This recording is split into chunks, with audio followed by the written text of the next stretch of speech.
En lo más profundo del Himalaya, un turbohélice bimotor surca un desfiladero a velocidad de crucero. Una densa niebla invade el terreno. La visibilidad desaparece por completo. El capitán ya no puede ver nada más allá del parabrisas. La alarma del GPWS lleva 4 minutos sonando sin cesar. No sabe dónde están las paredes de la montaña. No sabe dónde termina el desfiladero. Ni siquiera sabe con exactitud dónde se encuentra su aeronave. Decide abandonar el vuelo. Vira hacia la izquierda. Pero ese giro coloca a la aeronave directamente en curso de colisión con la montaña. Esto es el vuelo 193 de Tara Air. Bienvenidos al aeropuerto de Pokhara, en Nepal. Es el 24 de febrero de 2016, a las 7:30 de la mañana. En la puerta de embarque, 20 pasajeros y 3 tripulantes abordan el vuelo Tara Air 193, un pequeño DHC-6 Twinater, rumbo a una pequeña localidad cercana llamada Homsom. Esta aeronave es completamente nueva, tiene apenas 6 meses de antigüedad. Y a diferencia de los otros aviones de la flota, esta cuenta con aviónica actualizada. Tara Air no existe porque alguien quisiera fundar una aerolínea. Existe a causa de un accidente. En 2008, su empresa matriz, Yeti Airlines, perdió un avión en Lukla, uno de los aeropuertos más peligrosos del mundo. La investigación determinó que la dirección de Yeti había presionado a su tripulación para volar a pesar de serias alertas meteorológicas, y las consecuencias fueron devastadoras. Un año después, en 2009, Yeti Airlines cambió de nombre para todas sus operaciones de montaña. Eran los mismos aviones, las mismas rutas, la misma tripulación, solo un nombre distinto, Tara Air. La misma cultura que provocó el accidente de Yeti Airlines seguía intacta. Solo había cambiado el nombre en la cola. En el asiento izquierdo se encuentra un capitán de 53 años con más de 27 años de experiencia y más de 20.000 horas de vuelo totales. Conoce este tipo de aeronave y esta ruta como la palma de su mano. A su derecha está un joven copiloto de 29 años, con apenas 716 horas de vuelo en total y solo 14 horas en este tipo de avión. Recibió su habilitación de tipo apenas 6 semanas atrás. Hoy, el primer oficial es el piloto al mando y el capitán se encargará de la monitorización. Aquí está Pokhara, y en el centro de este desfiladero se encuentra Homsom, a tan solo 68 kilómetros al noroeste. Por carretera, ese trayecto toma entre 6 y 8 horas por senderos de montaña. Por aire, son apenas 20 minutos. Tras el despegue, el avión volará hacia el noroeste pasando por los puntos de referencia de Gorepani y Tatopani, luego girará a la derecha hacia el desfiladero tallado por el río Kali Gandaki, serpenteando entre estas enormes montañas antes de aterrizar en Homsom.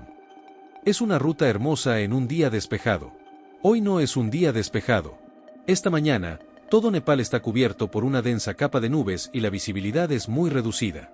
El DHC-6 Twinater es una aeronave ligera y no tiene potencia suficiente para volar por encima de las nubes y las montañas. Tendrán que volar dentro del desfiladero y el cañón, con extremo cuidado para no impactar con el terreno. Por ello, las autoridades de aviación de Nepal exigen que todo el vuelo se realice bajo reglas de vuelo visual. Si la tripulación no puede ver hacia dónde se dirige, no tiene permitido volar. Son las 7:40 de la mañana. Los pasajeros y la tripulación están listos para partir. El primer oficial llama a la Torre de Pokhara, Tara 193, ¿pueden proporcionarme el tiempo meteorológico de Homsom, por favor? El parte que reciben no es nada alentador. La visibilidad en Homsom es escasa y la base de nubes está muy baja.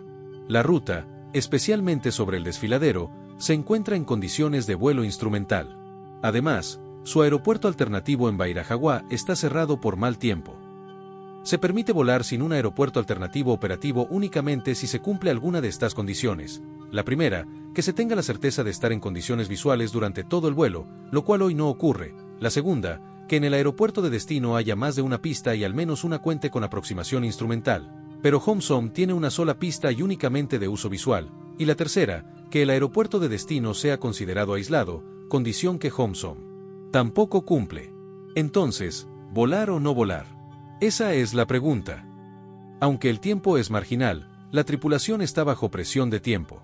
El desierto de Mustan genera vientos muy intensos a través del desfiladero de Kali Gandaki por las tardes. A última hora de la mañana, la zona de Homsom se vuelve innavegable y el aeropuerto cierra. Esta mañana, la aeronave tiene programados 3 viajes de ida y vuelta a Homsom antes de que se cierre esa ventana. Son las 7:40 y la ventana se cierra alrededor de las 11. Tienen algo más de 3 horas y el tiempo ya es marginal. Si no lo logran, Los pasajeros quedarán varados y deberán esperar hasta el día siguiente, y la aerolínea enfrentará pérdidas económicas. Tara Air no atraviesa un buen momento financiero. 8 meses antes, Nepal fue sacudido por un terremoto de magnitud 8 que dejó tanto al país como a la aerolínea en una situación muy comprometida. La empresa no puede permitirse más vuelos cancelados, y el capitán lo sabe.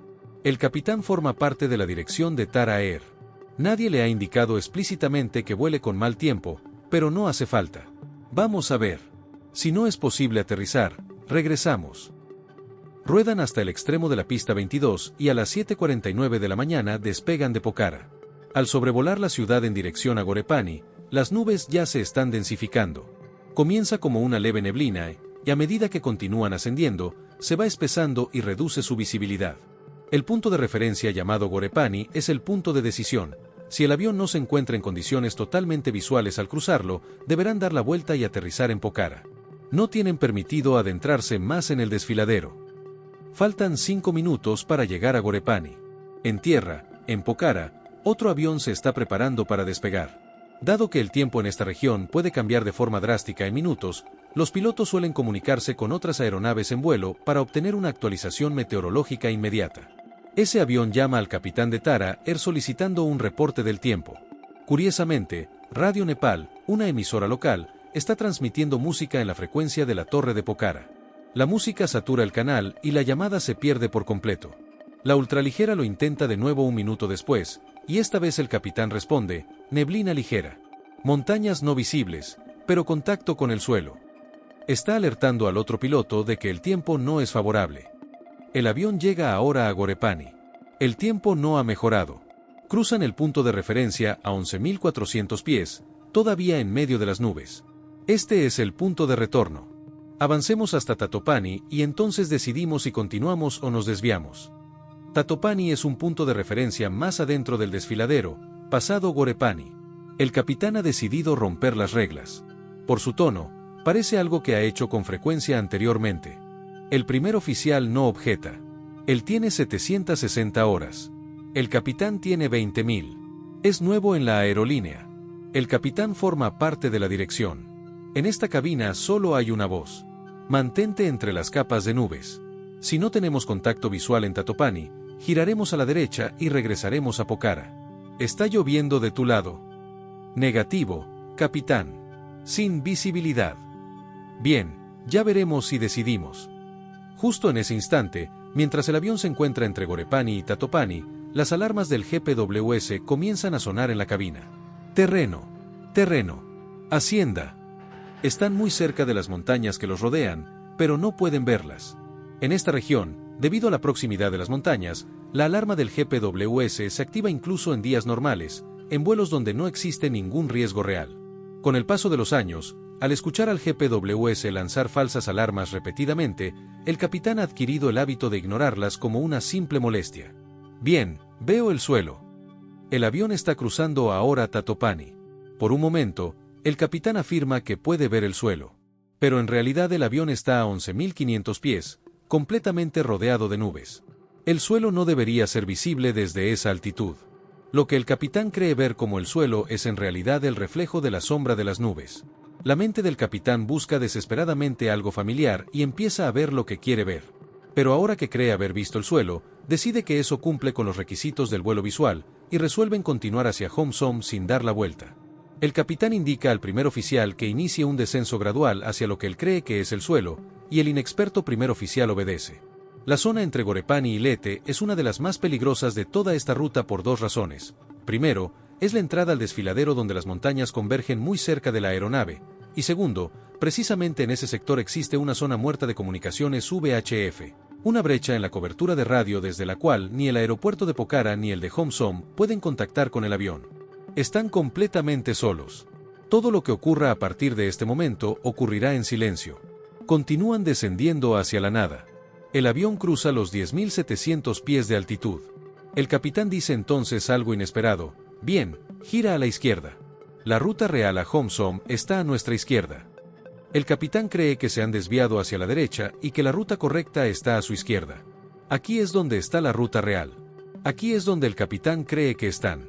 Pero, sin que nadie lo sepa, aquí es donde realmente se encuentran. Desde que el avión partió de Pokhara, la tripulación había ido virando gradualmente hacia la izquierda para evitar la acumulación de nubes. Pero sin referencias visuales, el capitán pierde su percepción espacial y no se percata de cuánto han derivado hacia la izquierda. Al ser una aeronave completamente nueva, cuenta con aviónica actualizada con la que la tripulación no se ha familiarizado del todo. Han interpretado incorrectamente los datos de rumbo y trayectoria, asumiendo que han derivado hacia la derecha cuando en realidad fue hacia la izquierda. Gira a la derecha. No te preocupes por eso. En un intento por corregir su trayectoria, viran ligeramente hacia la izquierda. Pero esa corrección empeora su situación, acercando aún más la aeronave a las paredes de la montaña por el lado izquierdo. Basándose únicamente en el tiempo transcurrido desde que cruzaron Tatopani, el capitán declara: creo que ya estamos en Landslide. La realidad es que no se encuentran ni cerca de Landslide. Dado que están a punto de entrar en la sección más estrecha del desfiladero, y debido al mal tiempo y a la escasa experiencia del primer oficial, el capitán decide tomar los controles él mismo en este tramo. Aunque cree haber llegado a Landslide, no logra identificar ninguna referencia visual y no sabe con certeza a qué distancia se encuentran de las paredes de roca. El capitán comienza a mostrarse visiblemente nervioso y empieza a buscar. Primero vira el avión hacia la izquierda y luego hacia la derecha, buscando desesperadamente cualquier cosa que pueda reconocer: un hito, un pico, una apertura entre las nubes, lo que sea. Vuela durante 30 segundos más, pero al no lograr localizar ninguna referencia visual, decide abandonar la búsqueda. Dado que la parte más peligrosa del desfiladero está justo por delante, concluye que la opción más segura es regresar a Pokhara y no continuar volando por el cañón con visibilidad cero. Si bien existe un procedimiento de escape bien definido para aviones que vuelan de Homsom a Pokhara, no hay ningún procedimiento documentado para aviones que vuelan de Pokhara a Homsom. Por eso, el capitán debe diseñar un plan de escape por su propia cuenta. Verifica si puede ejecutar un giro de 180 grados hacia la derecha. ¿Puedes ver algo? Lado derecho. Sin visibilidad en absoluto, señor. No. Ninguna, señor. Hay una cobertura de nubes considerable hacia la derecha. Dado que el primer oficial no tiene visibilidad de las montañas en esa dirección, el capitán decide que no es seguro girar a la derecha sin contacto visual con las montañas. Entonces, opta por hacer el giro hacia la izquierda. Ninguno de los pilotos se percata de que están mucho más hacia la izquierda de la ruta real. Están a apenas 100 metros de la pared de la montaña. El capitán inicia un viraje a la izquierda de 20 grados y el avión comienza a girar. Los restos se detienen a 10.982 pies de altitud, a 77 metros del primer punto de impacto. Los tanques de combustible se rompen. Las alas se desprenden. El combustible derramado se inflama y el fuego arde con tal violencia que la mayoría de las víctimas solo pueden ser identificadas por sus registros dentales. Los restos del copiloto requirieron análisis de ADN. La investigación tarda 5 meses y medio, y la conclusión es inequívoca: la tripulación entró en las nubes durante un vuelo VFR. El GPWS los advirtió en múltiples ocasiones, pero el capitán lo ignoró. Se desorientó gravemente y pilotó la aeronave hacia una montaña que no podían ver. Tras el accidente, los investigadores descubrieron que, aunque la aeronave contaba con un sistema TAPS funcional instalado, la tripulación nunca había sido debidamente capacitada para responder a sus advertencias. En los años siguientes, las aeronaves más antiguas fueron equipadas con dicho sistema y se actualizó la formación de la tripulación. Y entonces, pasaron 6 años. Estamos de vuelta en el aeropuerto de Pokhara.